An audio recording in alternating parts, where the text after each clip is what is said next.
Olá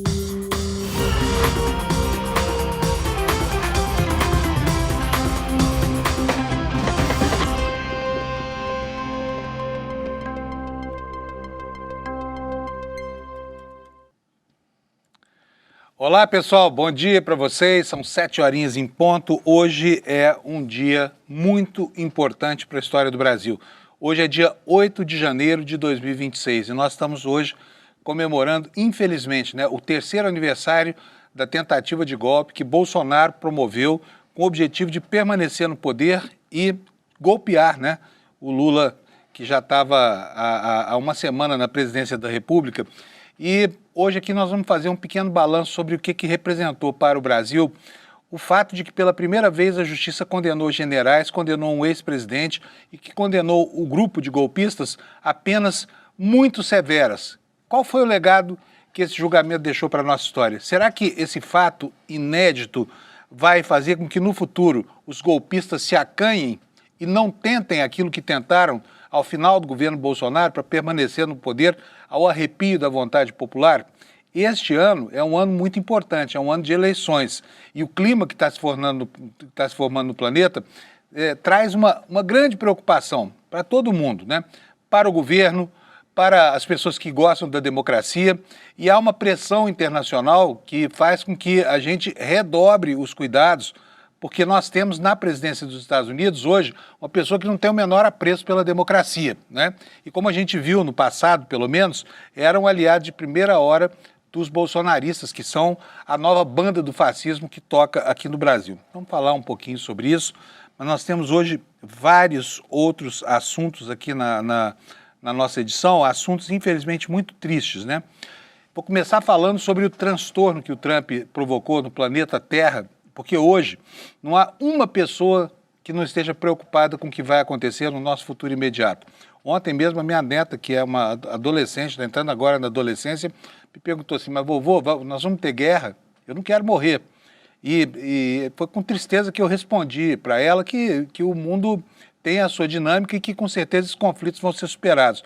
Mas não tinha muita convicção, porque o cenário que está se armando é um cenário de preparação de uma guerra geral, O Trump transformou a vida das pessoas no inferno. E o que é pior é que agora, essa questão sobre as consequências dos atos desse insano que tomou a presidência dos Estados Unidos, que ganhou a eleição dos Estados Unidos para transformar o mundo no inferno, e isso começa a contaminar as pessoas no mais íntimo das suas preocupações, Crianças, mulheres, trabalhadores, homens, enfim, todo mundo preocupado com a possibilidade de uma terceira guerra mundial.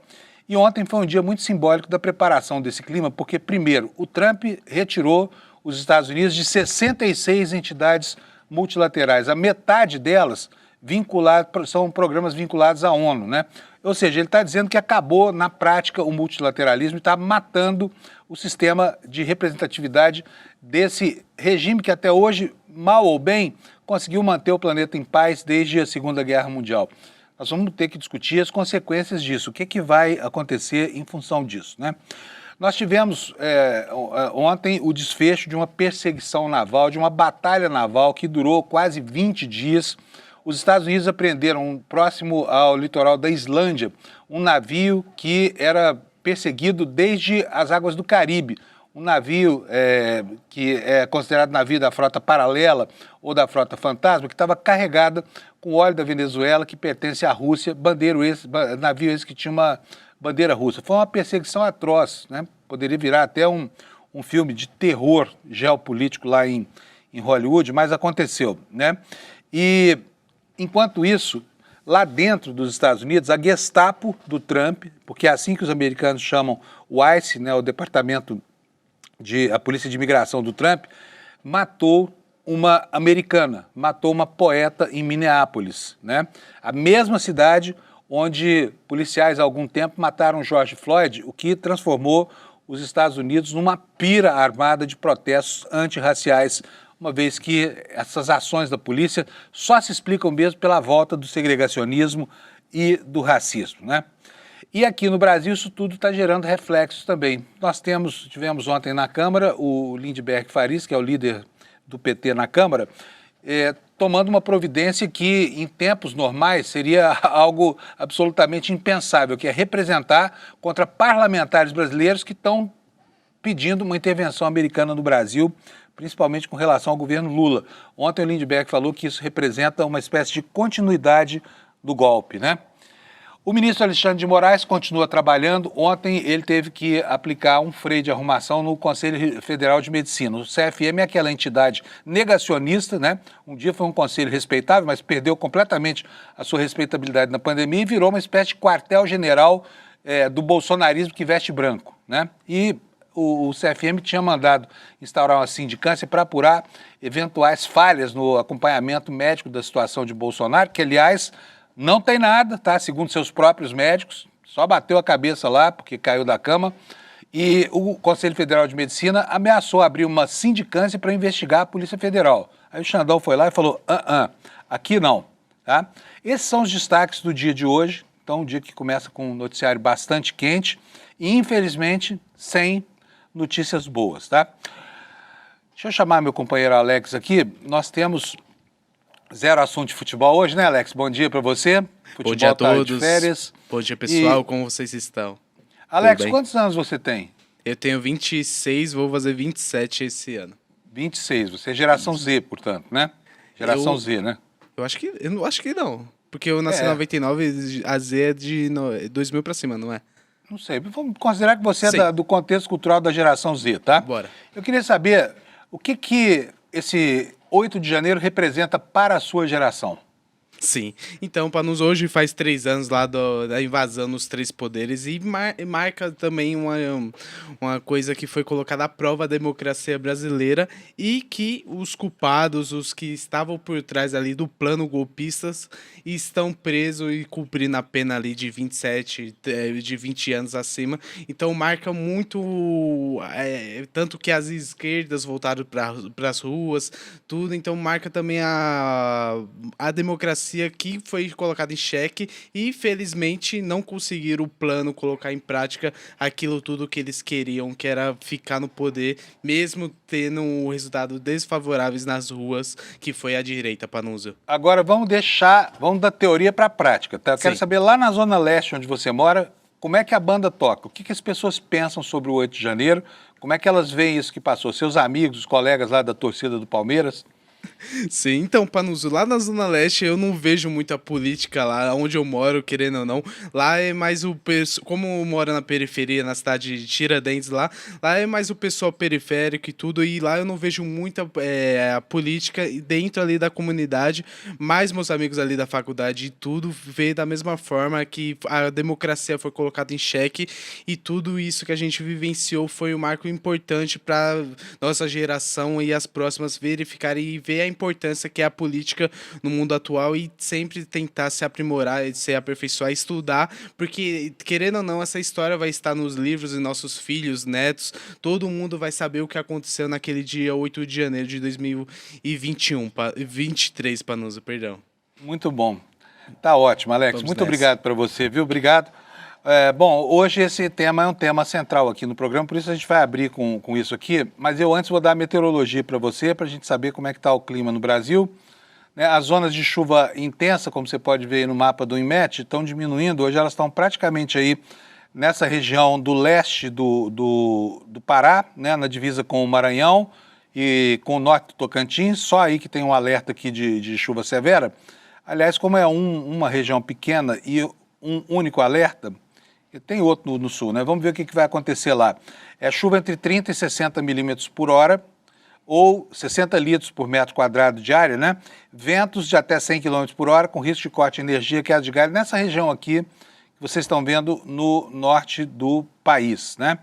Agora vamos voltar aqui para o mapa do INMET, porque nós temos aqui um outro problema aqui, olha, um alerta de tempestades aqui na fronteira, próximo ao litoral, próxima região de Torres, lá no Rio Grande do Sul, né, na divisa entre Santa Catarina e o Rio Grande do Sul. Essa área pequenininha aqui, tá vendo só? E aqui é o seguinte, mais uma vez, chuva entre 30 e 60 milímetros por hora, na hora de maior pluviosidade, chegando a 100 milímetros ou 100 litros por metro quadrado de área, né, com ventos fortes também, que podem chegar a 100 km por hora e pode acontecer queda de granizo, né? Com corte de energia elétrica, problemas para as lavouras, queda de árvore, alagamentos também nessa regiãozinha aqui, olha, na divisa entre Santa Catarina e o Rio Grande do Sul, tá bom? E são esperadas chuvas também aqui para a região sudeste, mas hoje não deve ser como ontem, em que algumas localidades aqui de São Paulo tiveram uma chuva de 100 milímetros. Agora eu vou passar aqui para o mapa das temperaturas. Olha só, aqui a gente pode ver onde vai chover, tá?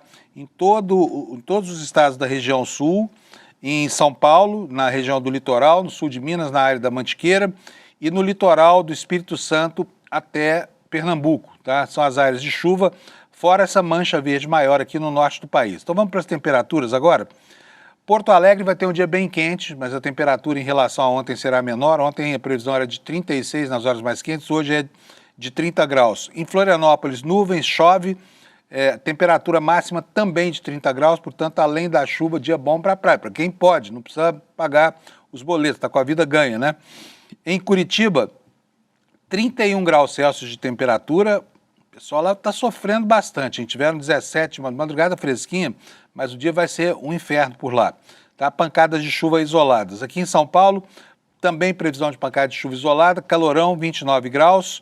No Rio de Janeiro, 35 graus, 35, mas vai ter pancadas de chuva lá durante a tarde, principalmente, tá bom?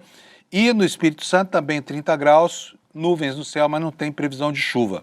Em Belo Horizonte, nuvens no céu, 28 graus de temperatura máxima. Agora vamos passar aqui para o centro-oeste brasileiro. Em Brasília, dia de céu nublado, com 24 graus de temperatura máxima. Em Goiânia, 28 graus Celsius. Em Campo Grande, teremos 31 graus, poucas nuvens no céu, vai ser um dia de sol por lá e calor infernal. Em Cuiabá, a temperatura chega a 33, tem possibilidade de chuva por lá. Porto Velho, Rondônia, 34 graus. Aqui não vou nem dizer que chove, porque está chovendo praticamente toda a região norte, né? Em Rio Branco vai fazer 31 graus Celsius, em Manaus, 33. Em Boa Vista, Roraima, lá perto da fronteira com a Venezuela, 34 graus de temperatura, sem chuva. Hoje vai ser um dia bastante quente lá. Em Macapá, 33 graus também, não chove. Em Belém, nessa época do ano, chove todo dia.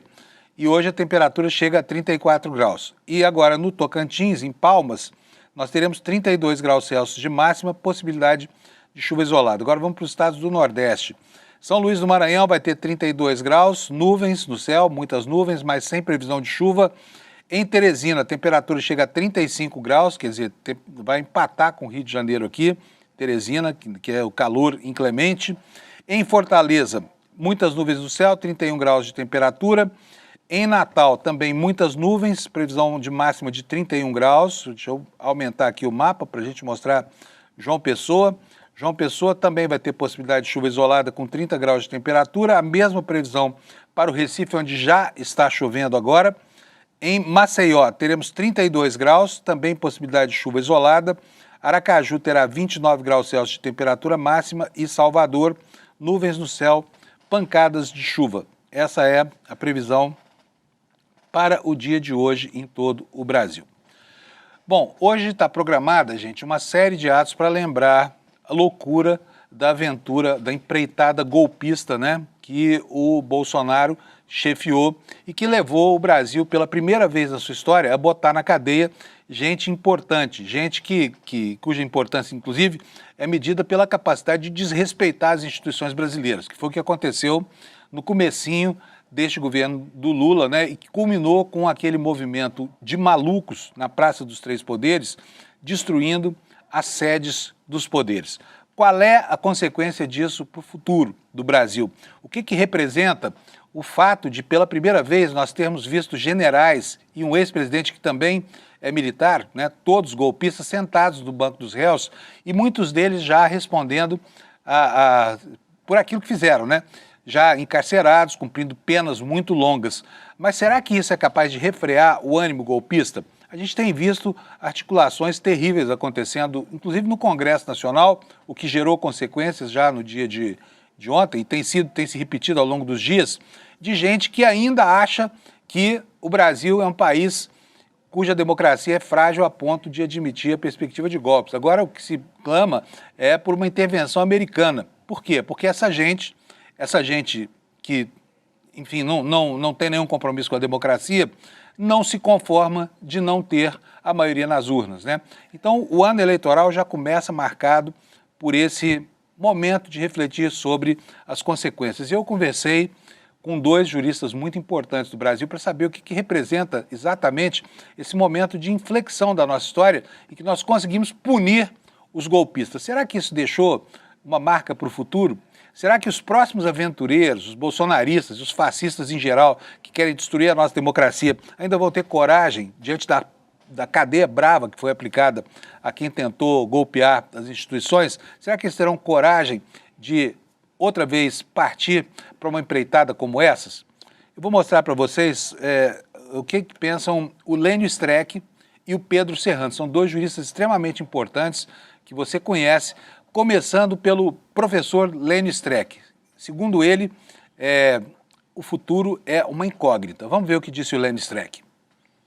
Simbolicamente, esse nunca mais precisa ser cultivado, etc. Mas eu acho que nós começamos a tê-lo a partir da condenação de toda essa gente. Qual é o perigo?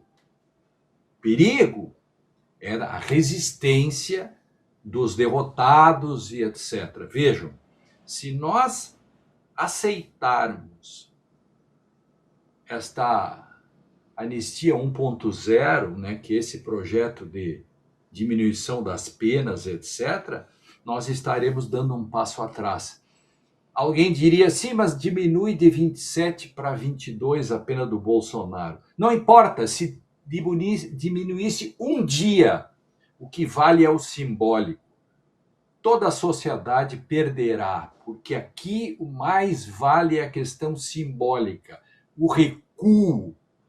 E olhar para frente hoje é condição de possibilidade, ou seja, nós temos que pular para fora do passado, Fábio, circular no presente, preparar para dar um salto para dentro do futuro, livrando-nos dessas 14 tentativas para que nunca mais aconteça algo parecido, ou seja, que não tenhamos nunca a 15ª oportunidade ou golpismo. Muito bem, esse foi o professor Lênio Streck e agora vamos ouvir a opinião do advogado Pedro Serrano, advogado respeitabilíssimo, né? Cotado muitas vezes até para assumir uma vaga no Supremo Tribunal Federal. Ele não está em campanha nem nada, mas ele é uma pessoa de notório saber e é uma pessoa que a gente respeita pela honestidade das suas considerações. Um advogado garantista, de viés progressista, e ele tem um compromisso que renova todo santo dia com a saúde da democracia brasileira. Tem sido um grande crítico dessa empreitada golpista. Então vamos ouvir agora o professor Pedro Serrano sobre o legado das punições aplicadas aos golpistas que há 3 anos exatos tentaram destruir a sede dos poderes para trazer Bolsonaro de volta. Olha, eu não sei, isso é muito difícil de dizer, francamente, assim, né? Quer dizer, quando você olha a história, você vê que é difícil. Tem países em que a punição rendeu, vamos dizer assim, inibição de extremas direitas quererem, ou extremistas em geral quererem, vamos dizer, assumir o poder de forma violenta, tal. Tem países que não, por exemplo, a França após a Segunda Guerra Mundial foi um país que se intimidou na punição dos próprios franceses que colaboraram com o nazismo. Mas efetivamente não houve mais presença significativa de nazistas ou de extremistas na vida política francesa. Agora há por um fenômeno mundial. Mas ali no pós-guerra mundial, no pós-segunda guerra, não se observou nenhum tipo de retorno. Então, assim, falando francamente, eu acho que é muito difícil ter esse tipo de previsão, mas eu acho muito importante a decisão. Para a nossa geração, fala a geração nós que estamos vivos, né? Nós deixamos para quem vai nos suceder uma mensagem muito clara: nós não aceitamos ofensa à democracia constitucional, nós não aceitamos ruptura com a democracia, nós não aceitamos as práticas golpistas que sempre fizeram parte da nossa história. Então, acho um legado que a nossa geração deixa para quem vai nascer. Então, acho isso muito importante. Acho que isso é o mais importante. Não é, para mim, muito relevante se pessoa X ou Y vai para a cadeia, não vai, quanto tempo fica. Isso, para mim, não é tão relevante. O mais relevante é a mensagem histórica, né? E acho que, como tudo na vida, o que não mata fortalece. Se a democracia sair, sobreviver a esse período extremista, ela vai sair extremamente forte na nossa história, o que é muito bom.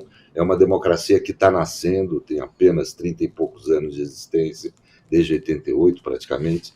Então, realmente, nós estamos precisando de fortalecê-la, que ela seja uma criança que cresce bem forte, né? Eu acho que a gente pode conquistar isso e, sem dúvida alguma, essa postura que houve esse ano de defesa da democracia pode ajudar nesse percurso.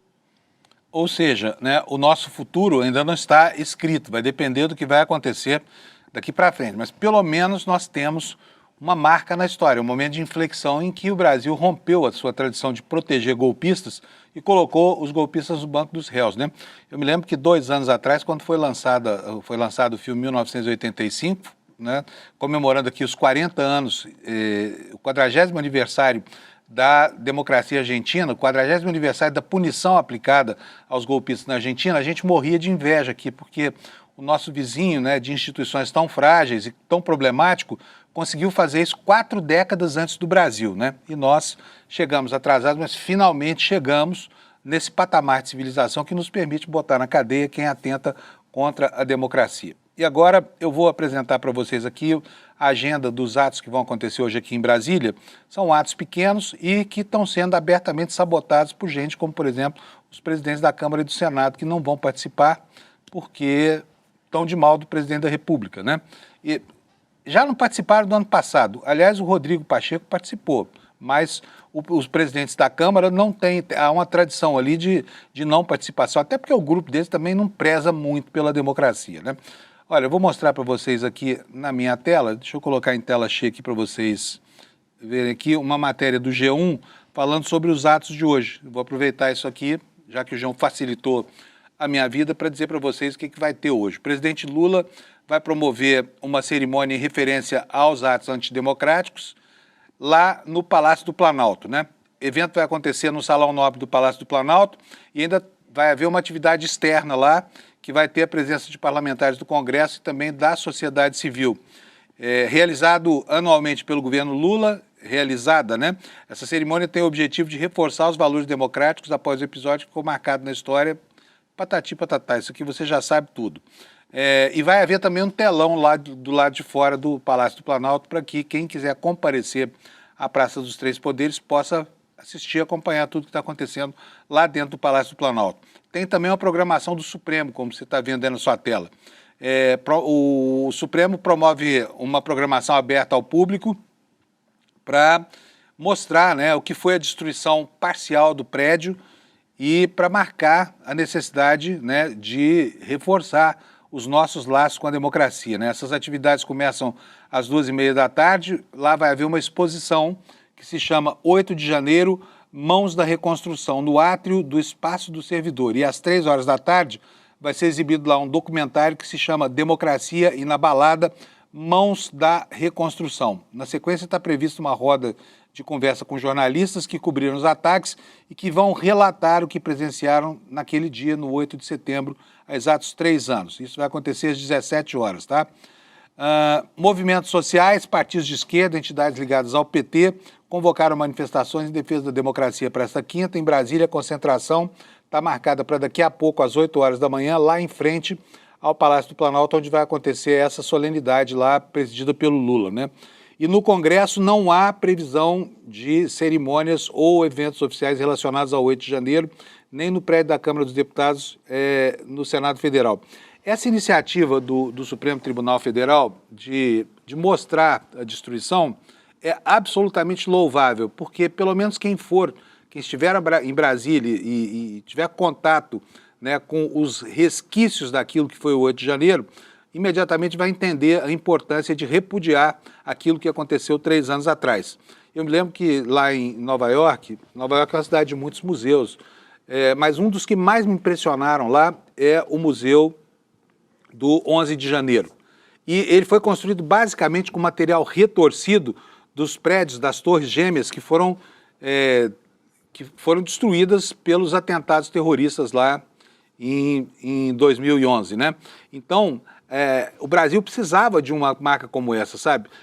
Esse museu do 11 de janeiro lá nos Estados Unidos, do 11 de setembro, aliás, ele faz lembrar com pedaços de ferro, com roupas rasgadas, né, com pedaços de tijolo, de colunas, o quão drástico é atacar um símbolo de um país. No caso lá era o World Trade Center, né, era o símbolo de comércio global, uns prédios que representavam a própria globalização. Então seria muito bom que se criasse um museu no Brasil com o que foi estragado e destruído para que a gente não se esquecesse, tá? Isto posto, gente, olha, eu vou mostrar para vocês agora as manchetes no nosso site aqui do ICL, para que você tenha uma visão panorâmica do noticiário, começando pela informação que eu já antecipei lá na abertura, de que o Trump retirou os Estados Unidos de 66 organizações internacionais, matando praticamente aqui a representatividade institucional do multilateralismo, tá? E com relação à pauta da Venezuela, os Estados Unidos, pelo menos no plano da oratória, estão cada vez mais assertivos no sentido de estabelecer controle total sobre tudo, não só sobre a produção do petróleo, mas também sobre quem pode fazer negócio com a Venezuela. E ontem foi estabelecido até um cronograma com 3 fases de restauração, aquilo que os americanos chamam de restauração da normalidade lá na Venezuela, que daqui a pouco a gente vai detalhar, tá bom? Esse é o primeiro destaque. O segundo destaque, nos Estados Unidos, e essa é a nota triste do noticiário ontem, né? Um agente de imigração do famigerado ICE matou uma mulher a tiros. E o mais incrível, o monstro Donald Trump, ele mentiu publicamente para apoiar a ação desses policiais. Diz que a mulher que dirigiu o carro, que foi assassinada friamente pelos agentes do ICE, tentou atropelar um agente. Isso absolutamente não é verdade. Daqui a pouco vocês vão ver o vídeo dessa cena toda e aí vocês podem tirar as suas próprias conclusões, tá bom? Notícia boa, aqui temos também uma pequena, né? É uma pena, não temos mais, mas o governo federal vai construir o primeiro hospital inteligente do SUS, né? E por falar em hospital, aqui tem um outro destaque, né, falando sobre as providências do ministro Alexandre de Moraes a respeito dessa ação do Conselho Federal de Medicina, conselho negacionista. A gente se lembra bem do legado, né, desses médicos que controlam o Conselho Federal de Medicina durante a pandemia, mas o ministro Alexandre de Moraes não permitiu o proselitismo político e ideológico dessa entidade, mandou cancelar uma sindicância que visava apurar a suposta omissão de socorro ao presidente Bolsonaro, que caiu da cama, fez um galo na testa e isso virou a Terceira Guerra Mundial, tá? E outra notícia boa para nós aqui, olha, a Anvisa está aprovando um novo medicamento para a fase inicial da doença de Alzheimer. Mais um avanço aí na luta contra a degeneração do cérebro, né? Que essas notícias têm animado os nossos dias, tá bom? Agora, eu vou responder aqui a uma comunicação que eu recebi ontem, uma sugestão. Recebi uma sugestão do Gabriel Spaleta Teixeira, vou colocar aqui para você poder acompanhar junto comigo, dizendo o seguinte, olha, olha aí, tá aí, ó, colocaram a minha arroba aqui, então você pode anotar aqui, ó, essa arroba aqui, Panum é a minha arroba, no Instagram é o canal por onde a gente conversa aqui. Se você quiser falar comigo, vai lá, @Panum, você me acha e a gente conversa por lá. O que diz aqui o Gabriel? Está dizendo, antes de tudo, quero registrar admiração pelo seu trabalho, pelo trabalho do ICL, aproveito também para desejar feliz ano novo. Muito obrigado, igualmente, para você. Gostaria de pontuar uma colocação feita hoje no Desperta durante a conversa com o Lula. O Lula, o nosso querido Lula Costa Pinto aqui, né? Ele diz o seguinte, ó, falo a partir da minha formação em psicologia. A que ele está se referindo aqui? Ele está se referindo a um questionamento que eu fiz sobre um dos profissionais mobilizados pelo Banco Master para detratar o Banco Central. Ele se apresenta, ele é um sujeito que se apresenta como um coach, um guru da internet, mas se apresenta como hipnoterapeuta clínico, o que leva a supor, enganosamente, que seja uma pessoa que estudou, sei lá, psicologia, que estudou medicina, alguma coisa que tem uma clínica que usa técnicas de hipnose para curar certos enfim, certas afecções aí, né, de natureza psicológica ou psiquiátrica. Mas isso não é verdade. Essa pessoa não tem habilitação nenhuma em psicologia, não é nada. É apenas uma pessoa que fez um curso vago e que se autodenomina hipnoterapeuta clínico, né? Então, ele diz o seguinte, olha, eu gostaria de pontuar aqui uma colocação feita hoje no Desperta, durante a conversa com o Lula. Fala a partir da minha formação em psicologia, né? O Gabriel é psicólogo. Ele fala aqui, olha, tenho observado que o termo terapia vem sendo usado de forma genérica, cada vez mais, o que acaba gerando confusões importantes.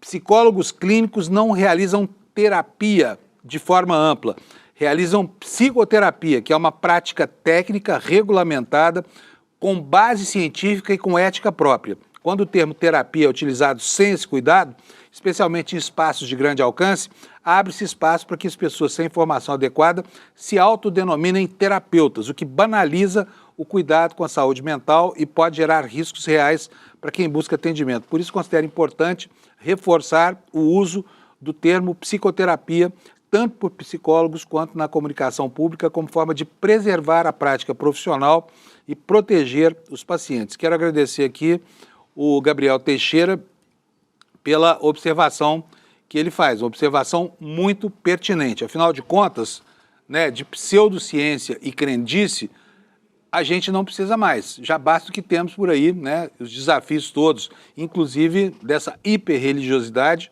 neopentecostal, que tanto tem obscurecido, inclusive, o nosso panorama político, né?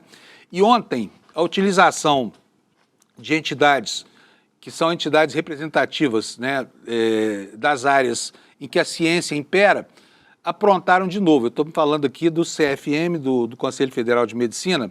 Quero mostrar para vocês aqui a nota que o Conselho Federal divulgou e que depois gerou uma reação do ministro Alexandre de Moraes. Bota na tela para mim. Peraí, deixa eu botar aqui em tela cheia, Alex, porque aqui fica mais fácil de ler. Então vamos lá.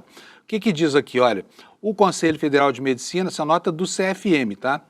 O Conselho Federal de Medicina, no estrito cumprimento das suas atribuições legais, manifesta-se sobre a condição de saúde do ex-presidente da República, Jair Messias Bolsonaro. O recebimento informal de denúncias protocoladas no CFM expressam, aqui eu quero colocar um SIC aqui entre parênteses, né? Expressa inquietação quanto à garantia de assistência médica adequada ao paciente.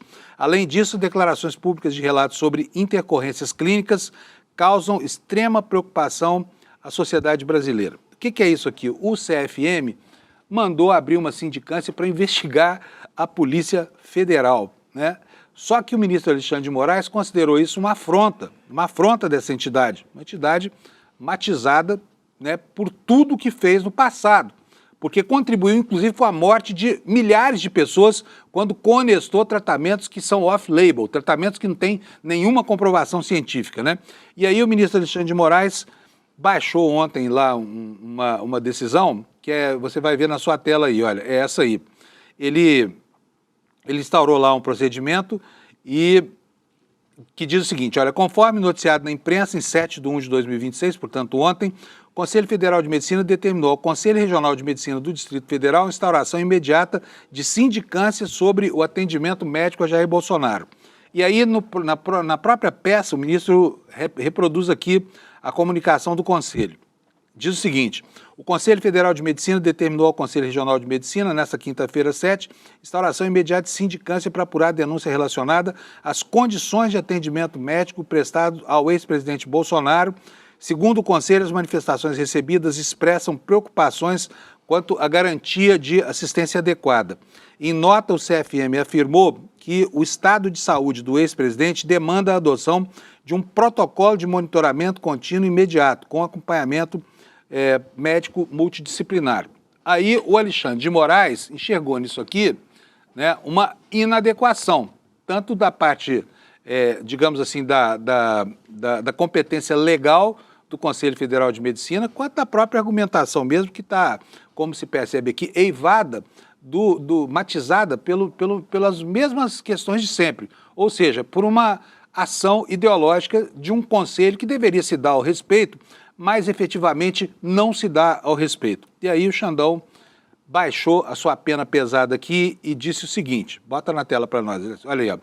determinou a nulidade da determinação do Conselho Federal de Medicina quanto à instauração imediata de sindicância para apurar denúncia relacionada às condições de atendimento médico prestado ao ex-presidente Jair Bolsonaro, vedando qualquer procedimento no âmbito dessa autarquia, em âmbito nacional ou estadual, com esse objetivo, em virtude da sua flagrante ilegalidade e desvio de finalidade.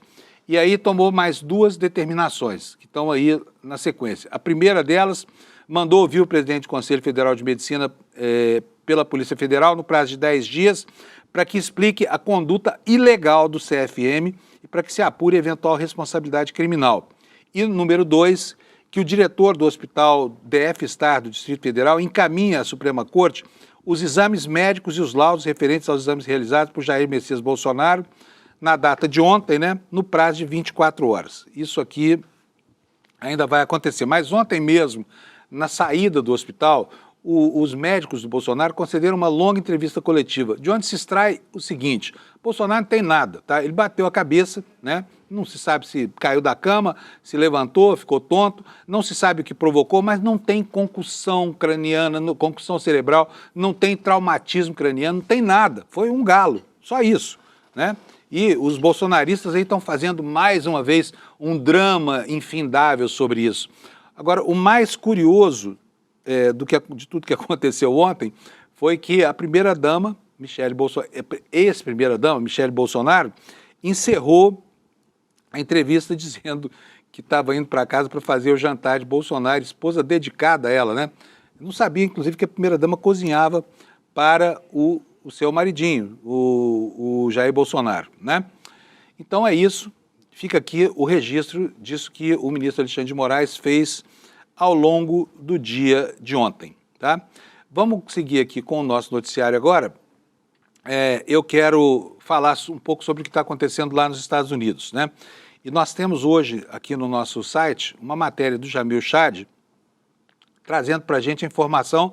Essa informação aí subiu à noite, então provavelmente você ainda não teve tempo de ficar sabendo, porque isso aqui é uma novidade, né? Que o Trump retirou os Estados Unidos de 66 organizações internacionais, afetando agências e pactos que, segundo Jamil, lidam com direitos humanos, com clima, com violência contra as mulheres e racismo, né? Tudo o que os fascistas americanos mais deploram.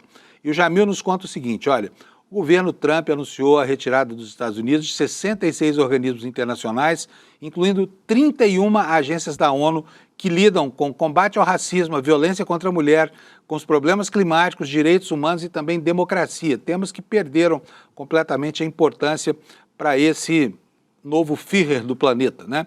A lista prevê, entre outros, o fim da participação americana nos seguintes órgãos: Painel Governamental das Mudanças Climáticas, né, que inclusive mereceu um Prêmio Nobel da Paz, Comissão de Direito Internacional, Fórum Permanente sobre Afrodescendentes, UNCTAD, que é a Conferência das Nações Unidas sobre Comércio e Desenvolvimento, do Fundo das Nações Unidas para a Democracia, a Convenção Quadro das Nações Unidas sobre Mudanças do Clima, Programa das Nações Unidas para os Assentamentos Humanos, o Fundo de População das Nações Unidas, Registro de Armas Convencionais da ONU e dezenas de outros. E esse gesto representa, segundo o Jamil, o maior abalo já produzido pelo governo Trump no seu intento de matar o sistema que representa os organismos multilaterais, né? E no mesmo dia, os Estados Unidos, enquanto tramavam contra essa malha de organizações internacionais, os Estados Unidos empreendiam uma insana caçada por um navio que consideraram um navio sancionado, né, e que conseguiu furar o cerco da Armada Americana e sair da zona do Caribe. Agora, é quase que inacreditável que durante 19 longos dias esse navio foi perseguido por helicópteros, por barcos da Marinha Americana, até que ele fosse localizado, ele que saiu do Caribe quase 20 dias antes, fosse localizado e interceptado bem longe do local onde se encontrava, tá? Mas muito longe mesmo, lá perto do Polo Norte, no Mar da Islândia, né? E lá ele foi abordado, foi interceptado e aí o navio foi apreendido e o petróleo foi confiscado, né? Isso representa o esforço do governo Trump para deixar a Venezuela completamente isolada. Enquanto perseguia o seu navio e anunciava a apreensão como mais uma vitória, né, do regime de força implantado pelo ditador do mundo, Donald Trump, ontem o próprio presidente dos Estados Unidos, por meio da sua porta-voz, avisou que agora quem dita, o verbo foi esse, ditar, quem dita a política na Venezuela, quem dita as coisas lá é o governo americano, como se tivessem se apossado, né, enfim, dos mecanismos de controle da população, de contenção e tudo mais. Vou mostrar para vocês uma apreensão, porque ontem foram 2 navios apreendidos e tem aqui imagens impressionantes da apreensão de um outro navio. Que essa apreensão aconteceu em águas do Caribe. Vou pedir para o Alex colocar para mim o VT número 1, para que eu possa mostrar para vocês a imagem do desembarque noturno dos militares nesse navio. Roda para mim, por favor, Alex. Olha aí. Esse aí é um navio com uma bandeira também da Rússia, da Venezuela. A gente vê aí, nessa parte mais clara da imagem, é uma imagem feita com registro de informações térmicas, né? O desembarque dos marines, eles sobem no navio, eles descem de helicóptero, descem por cordas aí, tomam o navio e apreendem o navio, né? E ontem, a gente até falou sobre isso aqui no próprio Desperta, o governo americano decidiu que o petróleo da Venezuela agora é deles e informou o mundo que a Venezuela havia aceitado um pacto de natureza comercial que previa a entrega de 50 milhões de barris do petróleo venezuelano para o governo norte-americano. E o que vai ser feito desse petróleo? Segundo o governo dos Estados Unidos, o petróleo vai ser vendido sem os descontos que a Venezuela oferece e a partir daí o dinheiro vai ser dividido entre a sociedade americana e a sociedade venezuelana, sem estabelecer o que será, o que toca a cada parte aí. É inacreditável, porque isso é um ato de pirataria, né? Preciso lembrar aqui que no ano passado o presidente Trump combatia piratas na região do Iêmen, os Houthis, lá um grupo armado de vocação xiita, que atacava navios e intensificou os ataques depois de 2023, depois que houve a guerra entre o Hamas e o Estado de Israel. Então, o Iêmen houve várias operações ali militares, bombardeio da estrutura militar do Iêmen, bombardeio da estrutura militar dos Houthis, e aí o presidente dos Estados Unidos, nesse momento, ele combatia a pirataria, né? Combatia a pirataria. Agora ele é o pirata do Caribe. Trump, o pirata do Caribe. E é impressionante, assim como se perderam todos os escrúpulos na hora de qualificar as ações que o governo americano está empreendendo lá na Venezuela, né? De onde se origina toda essa sua vocação para pilhéria e para pirataria também. Vocês vão ouvir agora a porta-voz da Venezuela falando sobre como os Estados Unidos pretendem impor a sua vontade ao governo venezuelano. Roda para mim, por favor, Alex. Trump administration, led by Secretary Rubio, the Vice President, and the President's entire national security team is in close correspondence with the interim authorities in Venezuela. And the President is fully deploying his peace through strength foreign policy agenda. So we're continuing to be in close coordination with the interim authorities, and their decisions are going to continue to be dictated by the United States of America. Pois é, vão ditar as coisas para a Venezuela. Isso é a maneira democrática como os Estados Unidos enxergam a autonomia dos países que são seus vizinhos aqui, né? Que deveriam ser seus parceiros no continente americano. E enquanto isso, uma cena chocante aconteceu em Minneapolis. Minneapolis é aquela cidade que ficou estigmatizada há alguns anos, quando um homem negro chamado George Floyd foi sufocado, né? Foi pisoteado pelo joelho de um policial assassino e acabou morrendo sob as botas da repressão racista da polícia daquele país. Minneapolis é uma cidade de tendência progressista, que tem um prefeito que ontem marcou a geração dele com uma manifestação muito assertiva que foi feita. Mas nós vamos ver agora as imagens desse assassinato que aconteceu, porque o ICE ontem, do nada, resolveu abordar um carro que estava parado na rua. A pessoa que dirigiu o carro era uma americana, era uma poeta, né, uma poeta que se chama Renée Good é o nome dela, e a história acabou mal, porque ela, provavelmente porque ficou nervosa com a abordagem, saiu com o carro e o jagunço da Gestapo do Trump atirou 3 vezes e matou essa senhora. Infelizmente, uma cidadã americana que revoltou, encheu o coração dos americanos de fel. Vamos ver como é que foi essa cena? Roda para nós, por favor, esse VTzinho que a gente tem aqui para ilustrar como é que foi o assassinato. Por favor, Alex. Olha aí, olha, o policial aborda, põe a mão na maçaneta, ela sai com o carro e o outro policial aparece e dispara. Assim, com 3 tiros na cabeça, quer dizer, ela não teve a menor chance. É uma cena terrível essa aí, né? Que mais uma vez coloca Minneapolis no mapa da iniquidade racial dos Estados Unidos, porque essa é uma ação de uma polícia racista. Pode tirar a imagem, por favor? Acho que não resta dúvida aí para você sobre o que aconteceu aí, né? Não houve nenhuma agressão por parte dela. E o mais incrível é que Donald Trump, esse ser de coração de ferro, né, foi para suas redes sociais ontem e escreveu uma mensagem inacreditável. Vou mostrar para vocês aqui como é que o presidente dos Estados Unidos reage a uma cena cruenta como essa. Zero solidariedade, que é algo que esse psicopata que dirige os Estados Unidos não conhece. Está aqui do lado esquerdo a tuitada dele, né? Aliás, a tuitada dele não, ele botou na Truth Social, que é a rede social dele, mas botou no Twitter também. E vou traduzir para vocês, a tradução está aqui do lado direito. Acabei de assistir ao vídeo do evento que ocorreu em Minneapolis, Minnesota. É algo horrível de se ver. A mulher que gritava era, obviamente, uma agitadora profissional. A mulher que gritava era essa mulher que pedia socorro, tá?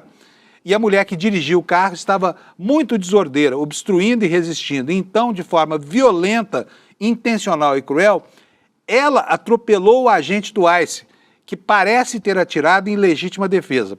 Com base no vídeo, é difícil acreditar que ele, o agente, esteja vivo. Mas agora está se recuperando no hospital, que também é mentira, ele não teve um arranhão.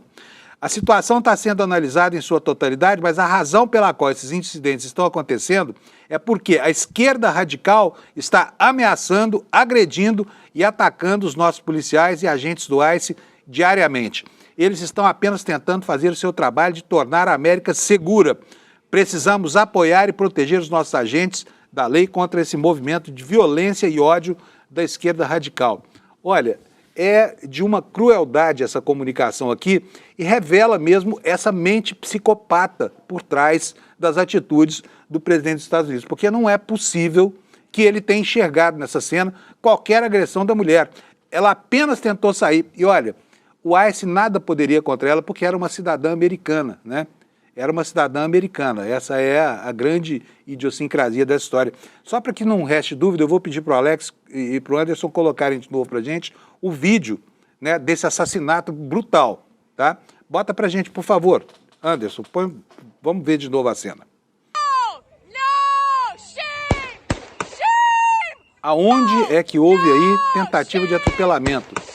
Né? O carro sequer passou perto desse agente que atira, né? Tanto que ele se sentiu livre para pegar o revólver, colocar no rosto da mulher e atirar. Mas o prefeito de Minneapolis, o prefeito teve uma atitude bastante digna ontem. E eu quero mostrar para vocês agora qual foi essa atitude. Por favor, vamos ver o prefeito de Minneapolis na resposta que deu dura aos agentes do ICE, a Gestapo do Trump. What we do know is that a 37-year-old woman is dead and that she was shot by ICE. We've dreaded this moment since the early stages of this ICE presence in Minneapolis. Not only is this a concern that we've had internally, we've been talking about it. They are not here to cause safety in this city. What they are doing is not to provide safety in America. What they are doing is causing chaos and distrust. They're ripping families apart. They're sowing chaos on our streets. And in this case, quite literally killing people. So they are already trying to spin this as an action of self-defense. Having seen the video of myself, I want to tell everybody directly, that is bullshit. This was an agent recklessly using power that resulted in somebody dying. É o prefeito de Minneapolis, o nome dele é Jacob Frey, e ele falou: ICE, fora daqui, vocês não são bem-vindos, né? E anotou, deixou clara a sua indignação diante dessa ação terrorista da Gestapo do Trump, né? Que assassinou de maneira fria essa poeta que deixa um filho, deixa um companheiro, e eu repito, era de nacionalidade americana. E no dia em que isso tudo acontece, o presidente dos Estados Unidos, que é um ridículo, palhaço, desculpe aqui a expressão, mas não há como a gente não ficar indignado diante das cenas que esse sujeito está produzindo para o mundo, né? Aparece em público fazendo um esquete segregacionista, racista. Olha só o que ele falou publicamente. Vamos rodar, por favor. By the way, Venezuela, everyone, they're marching in the streets, they love it, except in New York. I mean, where they find these people? These people, and they're not like, these people are a mess. I know it's not nice to say that. These people are a mess. Where do they find these people? They're the worst looking people I've ever seen. They got hats that are all frayed and all, they look like, they're all paid. They don't even know what they're talking. É duro ouvir isso, não é? A gente pensava que o mundo estava livre desse tipo de personagem porque havia o legado da Segunda Guerra Mundial que acabou com os neonazistas, né? Mas não acabou nada, eles ficaram aí incubados durante muito tempo e agora saem da sombra com todo o atrevimento, né, que é possível. Perderam completamente o freio, né, e não tem mais nenhum elemento de contenção. E isso gera, inclusive, consequências aqui dentro do Brasil. Por quê? Porque é inacreditável, né? Mas tem parlamentares, deputados, senadores, né, gente detentora de mandato, que tem fé pública e tudo mais, pedindo, incitando a uma invasão dos Estados Unidos aqui para depor o Lula, né? E ontem isso acabou gerando uma repercussão no plenário. Quem ficou indignado foi o líder do PT, o Lindbergh, que representou contra esses engraçadinhos que estão transformando esses episódios todos protagonizados pelo governo dos Estados Unidos contra a democracia no mundo em algo que pode acontecer também aqui no Brasil. Vamos ver o que disse o Lindbergh ontem lá no Salão Verde da Câmara Federal. Depois dizer, foi uma brincadeira, foi um meme. Não foi sério o que aconteceu. Foi toda uma base bolsonarista fazendo discurso. Depois, aqui da Venezuela, o Maduro é o Lula, fazendo charge do Lula preso por agentes norte-americanos. Isso é muito sério. É a tentativa de continuação do discurso do golpe. É como se eles tivessem apostado na primeira via nos militares, como não deu certo, eles ficam apostando nessa desestabilização internacional. Credo. É difícil, viu, gente, aqui, porque na hora de fazer o noticiário, isso vem, essa carga emocional que decorre da seleção desses alunos aqui, meio que deixa a gente, assim, mal para começar o dia já, né, num mundo tão conturbado assim. E como eu falei lá atrás, hoje a preocupação com esse descalabro que está acontecendo no planeta, ela não atinge apenas, né, os próceres da política, os governantes, as pessoas que querem ficar bem informadas. Não, a preocupação chega hoje a todo mundo preocupado com a desordem absoluta que esse Trump, com o caos mundial que esse Trump está criando e trazendo de volta um cenário de preparação de uma terceira guerra mundial. Por quê? Isso que ele faz para tentar conter a China e agora também a Rússia é muito grave e certamente terá consequências, né? E é preciso lembrar que o agravamento das tensões pode fazer com que a qualquer momento um incidente qualquer gere a fagulha que vai incendiar o mundo, né? Isso quase aconteceu no episódio da perseguição a esse navio petroleiro que foi apreendido, como eu falei, lá perto da costa da Islândia, porque esse navio foi escoltado por um submarino russo e a Armada Americana fez a apreensão no momento em que armas de guerra dessa importância quase entram numa situação de batalha. Então, se alguém dispara um tiro, se alguém tem uma atitude inusitada, está feita a bobagem, que vai botar fogo no planeta, né? Bom, diante disso, gente, eu não quero terminar o jornal com um clima de baixo astral, não. Eu preciso animar o seu dia, porque eu sei que você tem dando muitas horas pela frente e tem notícia boa também, tá?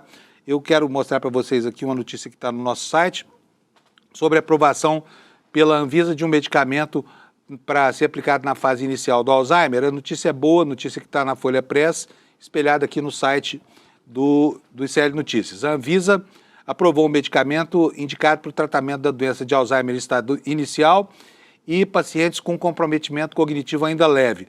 Produzido pela empresa japonesa Eisai, em parceria com a Biogen, esse remédio se chama Lecanemab.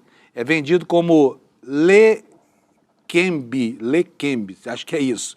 Reduz placas beta-amiloides no cérebro, retardando o declínio cognitivo em pacientes. O remédio não trata os sintomas, por exemplo, como a perda da memória, desorientação, mudança na personalidade e comportamento, mas pode ajudar a retardar a progressão da doença. Essa aprovação, que foi publicada em 22 de dezembro, abre caminho para a comercialização no Brasil, com restrições devido ainda aos altos riscos de efeitos colaterais graves e também ao custo elevado do tratamento. O acúmulo de proteínas beta-amiloide é considerado o principal fator envolvido na doença de Alzheimer, sendo o foco dos tratamentos mais modernos. E esses tratamentos visam principalmente reduzir essas placas beta-amiloides no cérebro, que tem um papel fundamental para provocar o prejuízo das funções cognitivas, tá?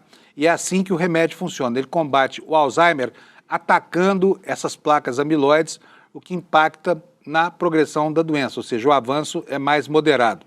A aprovação do medicamento baseia-se em dados do estudo global da fase 3, chamado Clarity AD.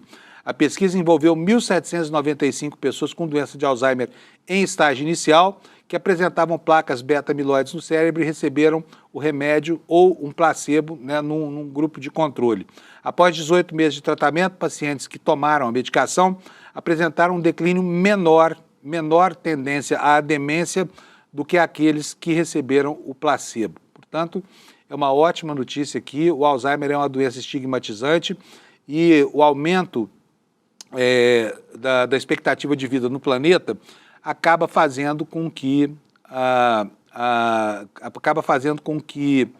o paciente viva em agonia, termine a sua vida de maneira muito ruim, né? Então, se é para atrasar, retardar um pouco a agudização dessa doença, muito bem-vindo, né? Vamos prosseguir aqui com o noticiário. E ontem aconteceu uma outra coisa muito importante, que foi, parece que o Tribunal de Contas da União tomou juízo, né? Porque o ministro Jonathan de Jesus estava aí às voltas com críticas severas aqui por conta de uma atuação muito heterodoxa na questão da liquidação do Banco Master. Ele sugeria que podia, inclusive, desfazer a operação de liquidação, desliquidar o Banco Master, né, devolvendo aí ao banco algo que ele não tem, que é uma vida comercial, mas ele não tem fundos, ele é um banco acusado de fraudes que vão à casa dos 12 bilhões de reais, pelo menos, né? E aí seria um pandemônio. Mas ontem acabou isso, o próprio relator falou, olha, eu vou esperar a volta da atividade normal do tribunal, que está em férias forenses, e aí a corte vai decidir junto o que fazer e como é que vai ser essa auditoria sobre o Banco Central, né? Está aqui a notícia na Folha de São Paulo. Olha aqui, ó, o relator do TCU deve paralisar a inspeção no BC e descarta reverter a liquidação do Banco Master.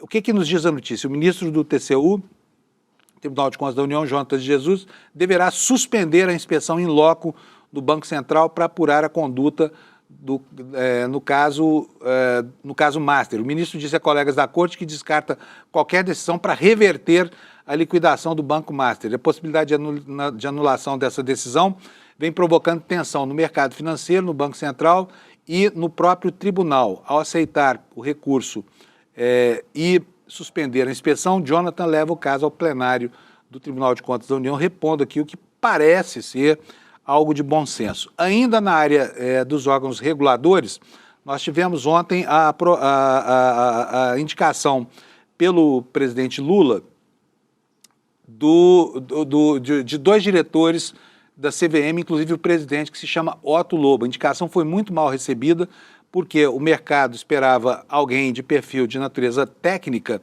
mas a indicação foi considerada uma indicação política, né? E não foi bem recebido, tá? enfim, o setor financeiro reclamou muito, e não foi só o setor financeiro, houve reclamações também no Congresso Nacional, dizendo que o governo, de repente, está tentando aparelhar uma entidade por alguém que tem votado de maneira muito peculiar, né? Inclusive, por exemplo, no caso do Constantino da Gol, ficou livre das acusações todas que pesavam contra ele por conta do voto de desempate desse ministro. E no caso, em outros casos, enfim, ele teve uma atuação bastante heterodoxa. Então foi muitíssimo mal recebido, tá bom? Bom, eu estou recebendo aqui uma informação do Kleber. Olha só, a Polícia Federal pode instaurar inquérito policial para fechar aqui o programa, para apurar o caso daqueles influenciadores que foram mobilizados por Daniel Vorcaro para detratar o Banco Central e preparar o Brasil para uma decisão favorável ao Banco Master no âmbito do Tribunal de Contas da União. Mas isso tudo vai ser detalhado no N1, que vai começar daqui a pouco, tá bom? Eu quero, antes de me despedir de vocês, falar aqui sobre a nossa promoção do dia de hoje, né, que é o Mapa da Mina 2026 que está chegando aí.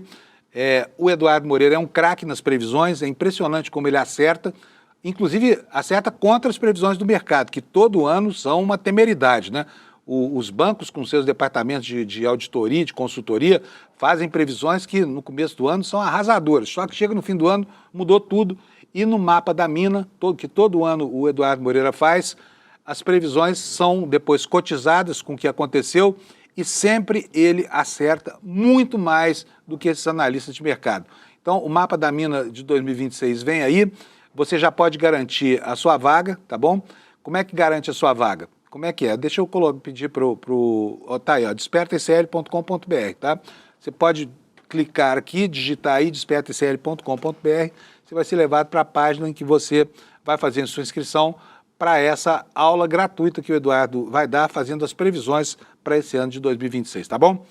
Gente, é isso aí, bom dia para vocês, vem aí o N1, obrigado pela audiência de vocês. A gente se encontra aqui amanhã para encerrar a primeira semana de 2026. Obrigado pela audiência e um abraço para você. Nos últimos meses, o mercado financeiro do Brasil viu de tudo. Dólar oscilando, bolsa surpreendendo, fundos multimercados se recuperando depois de anos. Enquanto isso acontecia, muita gente que segue o mercado tradicional simplesmente não entendeu nada. Porque a verdade é uma só. O que o consenso do mercado fala não é necessariamente o que acontece no mundo real. E é justamente por isso que no dia 29 de janeiro, às 8 horas, eu, Débora Maganha, vou estar lado a lado ao Eduardo Moreira no Mapa da Mina de 2026. Uma aula gratuita para te mostrar os caminhos para os investimentos e finanças em 2026, mostrando as tendências para dólar, bolsa, juros, fundos e oportunidades, sem o filtro da Faria Lima, sem interesse escondido e sem armadilha.